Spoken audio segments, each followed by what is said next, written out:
Okay, my friends, welcome to my YouTube channel.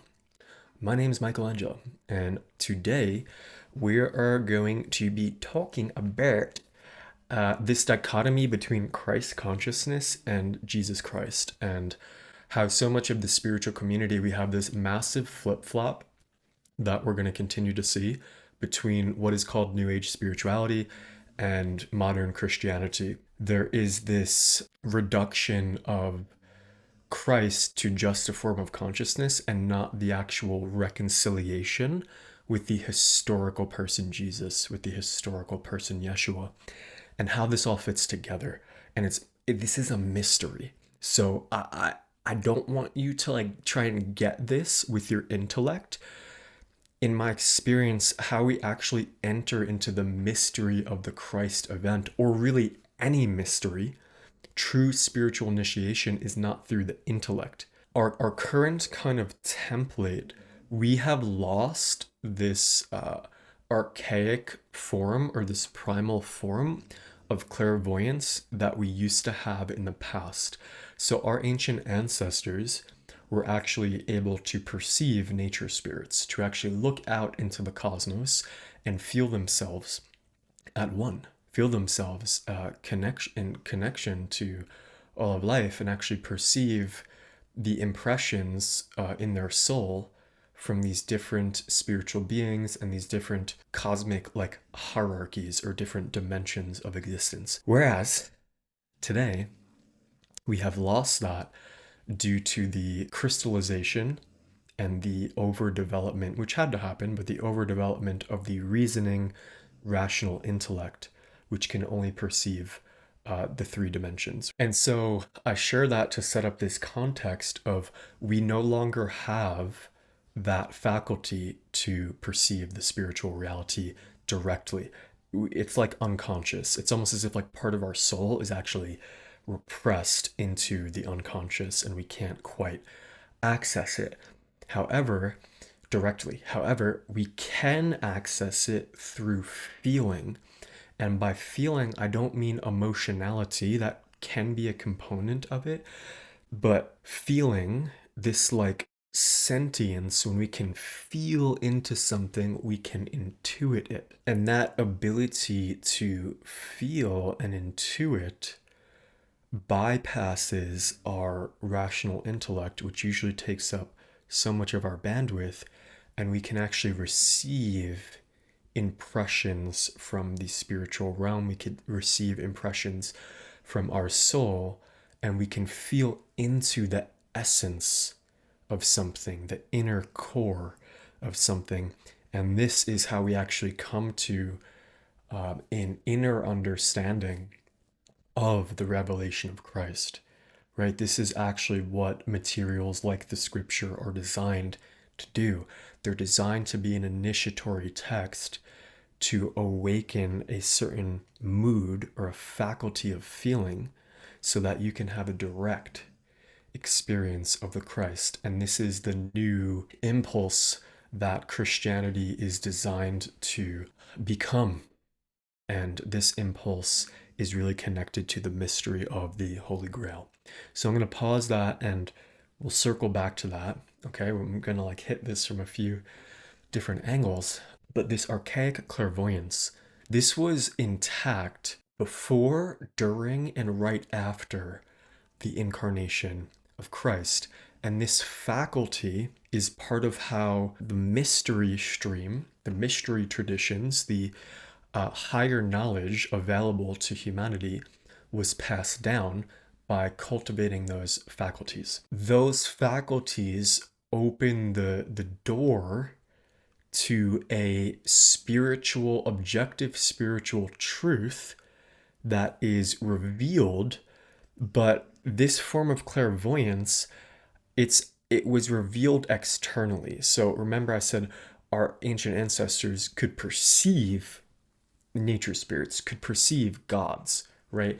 So this was an external event. So we experienced as humans in the past these spiritual domains as something like outside of us. And so to give an example of this, we see this in the Greek tradition. So with the Greeks, we have this development of what Steiner calls the intellectual soul. So this was like the beginnings of the intellect, the beginnings of the really the mind, but it was still connected to this larger like multi-dimensional tapestry. It wasn't like encased in the material domain like it is today, like with our science, for example. So if we look at the Greek culture, we see like Plato, we see Pythagoras, we see this kind of idealism and this connection to realm of pure thought, like numbers, music. The music of the spheres was a big thing. And one of the big revelations of the Greeks was this spiritual concept, or we could say spiritual revelation, this truth of the divine logos. Now, the divine logos is pretty much the divinity that permeates all creation, the divine spark in all creation. And this is related to, we can see an echo of this in the Eastern revelation of the Tao, for example. And so this is really important because it's not that it's the same revelation only. It's the same revelation, but there's something new added to it because it's being perceived through a new faculty of soul. The Eastern revelation, the old Eastern like Enlightenment traditions, they did not have an ego in the way that we do today. They did not have an intellect in the way that we do today. So whilst we could say the Tao is connected to the Logos, for example, it's a integration and a refinement into a new perception. Through this lens, we actually see that the streams of spiritual revelation and the different mystery traditions it's actually all one stream, and that Christ is meant to have all of these different traditions integrated into the Christ event to reveal a new revelation, as opposed to like what the modern Christians do, which is demonize and separate everything, because they're trying to approach it from the exoteric or outer lens or materialized lens, which doesn't understand the inner mysteries. After the incarnation of Christ, 180, 280, we have the explosion really of what is called Gnosticism. And Gnosticism is really the combination. So, excuse me, I had to change locations because my housemate needed the office. But we're going to continue this conversation. So, Gnosticism was essentially all of the initiates from the other different mystery traditions who had recognized the importance of the Christ event clairvoyantly and have recognized, wow, this is something new. This is a new thing happening. This is a new revelation. And this is actually changing the trajectory of human evolution. That's what the incarnation of the word did. It actually is the hinge upon which the evolution of humanity swings to go back into a ascending arc or a reintegration arc back into the spiritual hierarchies and the Godhead. So the Gnostics are essentially the old initiates who were trying to grok what just happened with Christ. A lot of them came from the Greek tradition. I mean, they came from all over, right?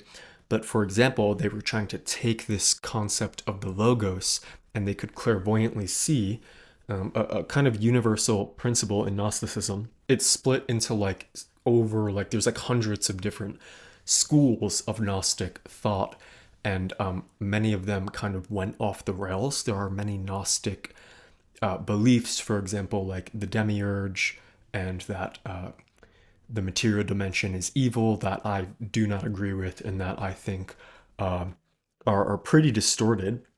But there is some gold in what these kind of like inner alchemists were attempting to do and to bring through. And one of the treasures of Gnosticism, in my opinion, is this realization that the Christ is a cosmic principle similar to the Logos. So that's why it is often represented as the Christ hyphen Logos, as if they are one thing. And we see this in the Gospel of St. John. The reason why the Gospel of St. John is different than the synoptic gospels is because John was an initiate and he did have, so it seems, a level of clairvoyance. I mean, look at the book of Revelations, right? That is like a clairvoyant vision. So he was an initiate. And that is why in his text we have, in the beginning was the Word, and the Word was with God. The Word is the Logos. The Logos is the Christ. So it's all words pointing to the same cosmic principle, which is the manifestation of God in form. Because what we call the Father, I'm going to make videos on this, don't worry. This is like, to talk about this is really complex, which is why I'm creating a school. Really a mystery school, school of spiritual science centered in Christ, centered in this carrying forward the Grail impulse. Source, what in Christianity they call the Father, God, is concealed, is unmanifest, because God is one. The world is many. And so God interfaces with creation, but we have kind of these different levels of union. And the closer you get, the more one you become with God, until if you fully were to approach God, you'd become one with it, because it's only one, right? So again, we're using language to speak about this. It's kind of insufficient. But at any rate, the Logos, the Word, the Christ, is like the complete source coding manifestation, one-to-one mirror of God. And so the Christ is that cosmic principle.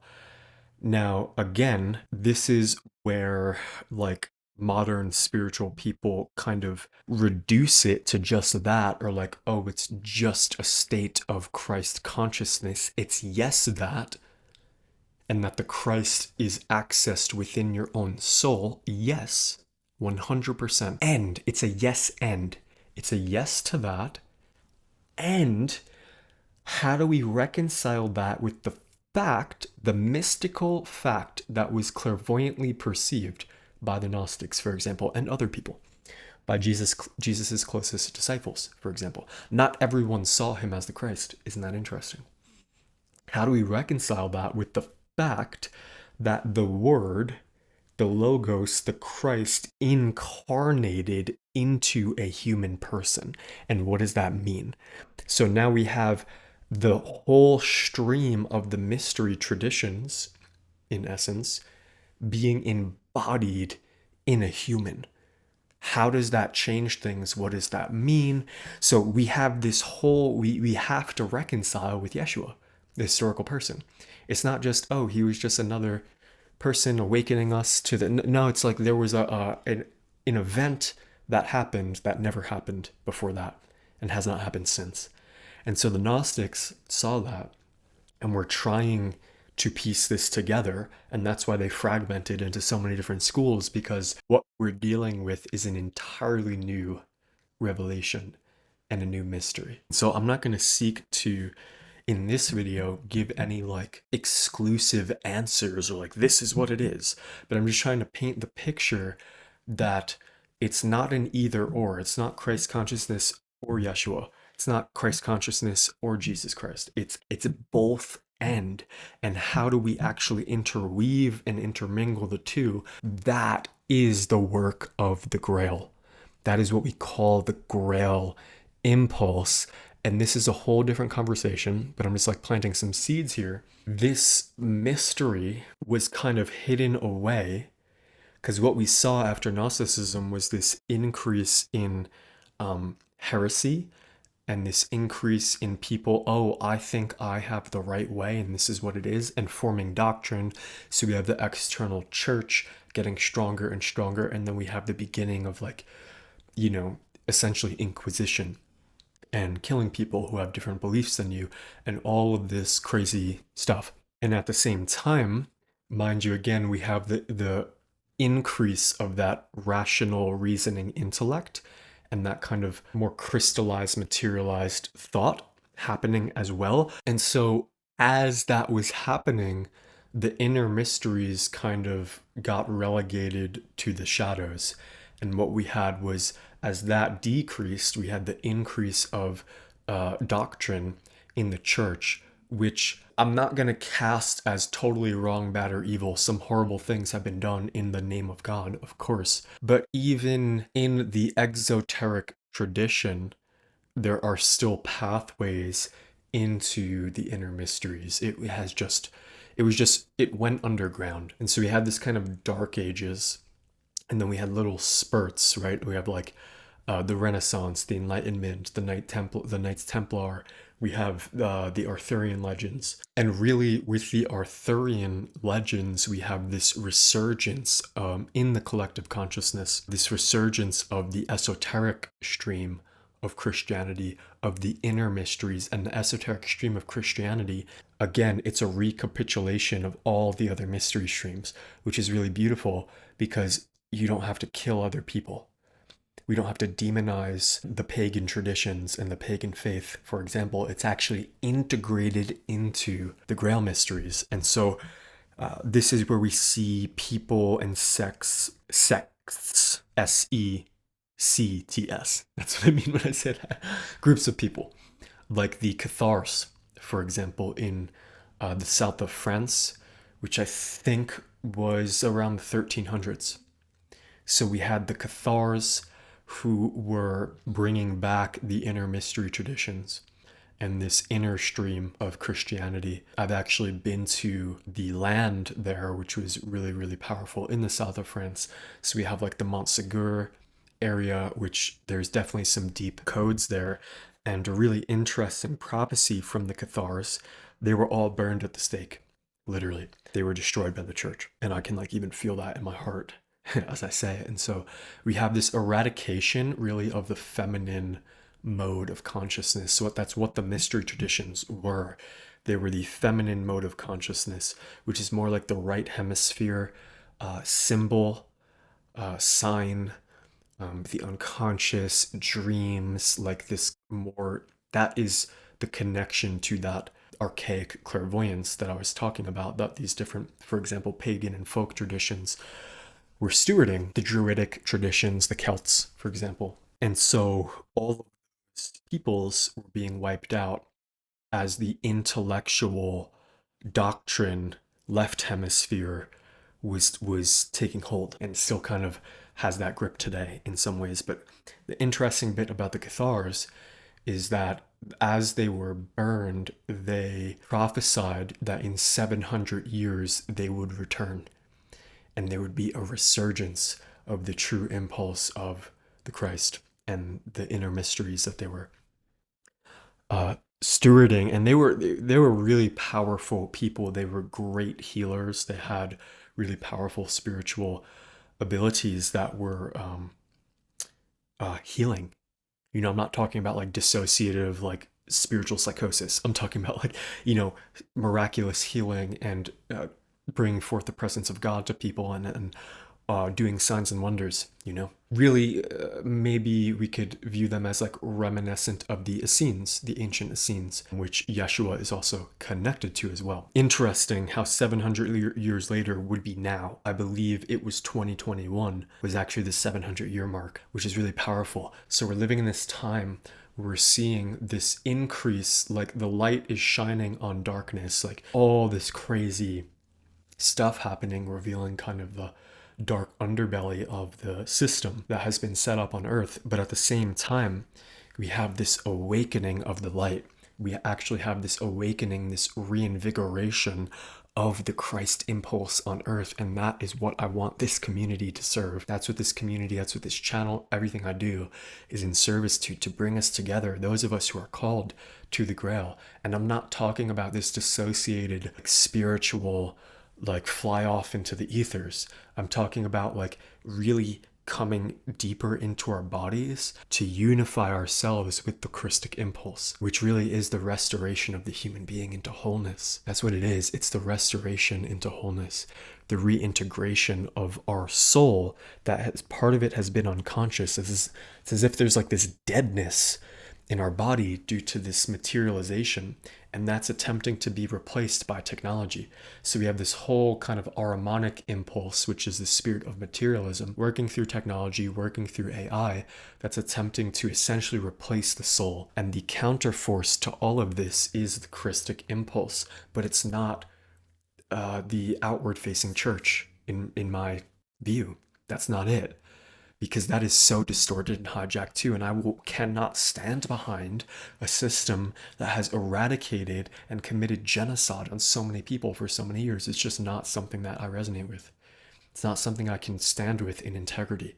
And so this is a home for those of us who are really honoring the Logos, the Christ, as a consciousness that we touch in our own souls, and the Christ really as a being, a living impulse that we like surrender ourselves to. We surrender our ego to this higher intelligence, but at the same time, we're also seeking to integrate the fact that this was made flesh. The Word was made flesh in Yeshua, and how do we actually honor that and bow to that and acknowledge that and learn from that without it turning into this insane like Pauline theology. This is what the Gnostics were trying to do, because with all of this mystery knowledge, you can't in good faith and in intelligence and in something that makes in like a logical way say Jesus was or is God. Like that's not quite it. So we're living in this time where we're seeing this increase, like the light is shining on darkness, like all this crazy stuff happening, revealing kind of the dark underbelly of the system that has been set up on earth. But at the same time, we have this awakening of the light. We actually have this awakening, this reinvigoration of the Christ impulse on earth. And that is what I want this community to serve. That's what this community, that's what this channel, everything I do is in service to bring us together, those of us who are called to the Grail. And I'm not talking about this dissociated like, spiritual like fly off into the ethers. I'm talking about like really coming deeper into our bodies to unify ourselves with the Christic impulse, which really is the restoration of the human being into wholeness. That's what it is. It's the restoration into wholeness, the reintegration of our soul that has, part of it has been unconscious. It's as if there's like this deadness in our body due to this materialization, and that's attempting to be replaced by technology. So we have this whole kind of Ahrimanic impulse, which is the spirit of materialism, working through technology, working through AI, that's attempting to essentially replace the soul. He was a bearer of the Christ, which is the one-to-one representation of God, and something absolutely spectacular and magnificent happened through that. But there is a deeper mystery waiting to be unveiled here. And this deeper mystery is what the Grail tradition is trying to bring into human consciousness. So the Grail impulse is trying to tap into our souls and reveal the actual integrated mystery traditions with the Christ event to us, and what this is trying to awaken in us. So again, I'm not giving you like a tit for tat, like these are the 5 things of like this is what it is, and it's not. It's like I'm presenting it in the depth that I think it deserves, which is that this is a mystery and something to be approached and something that is revealed to you in layers, right? And it starts to grow into you. I've been really like my own experience of diving into this mystery the past 5 years. I'm gonna share more about my story of how I got into this, maybe in a different video, because that's a whole another, initiation. But what I'll say, it has grown over time, and my visceral cellular experience of Christ and God in my body, and this reconnection to soul and this rejuvenating soul nourishment and spirit has grown so much over time, and my consciousness and perception has actually changed, and in a way that's really grounded. So I always combine this work with attuned nervous system somatic healing, because in my experience that's what grounds this in and allows us to like not fragment our psyche, but actually integrate it into our individuality, integrate it into our personality, and start to actually move as an emissary of the Christ in this world. Imperfectly, of course. But that's the intention. So let me know what y'all thought of this, what you guys want me to extrapolate further. I'll do tons of more videos on this. For those of you who are interested in the school that I'm going to be creating around this, you can click the link in the description to just hop on my email list and stay updated that way. That's going to be the place that I really give first access for enrollment for that. Maybe I'll put some other resources below for you. And just welcome to the community. I'm really excited to be building this space with you guys. Thank you for being here.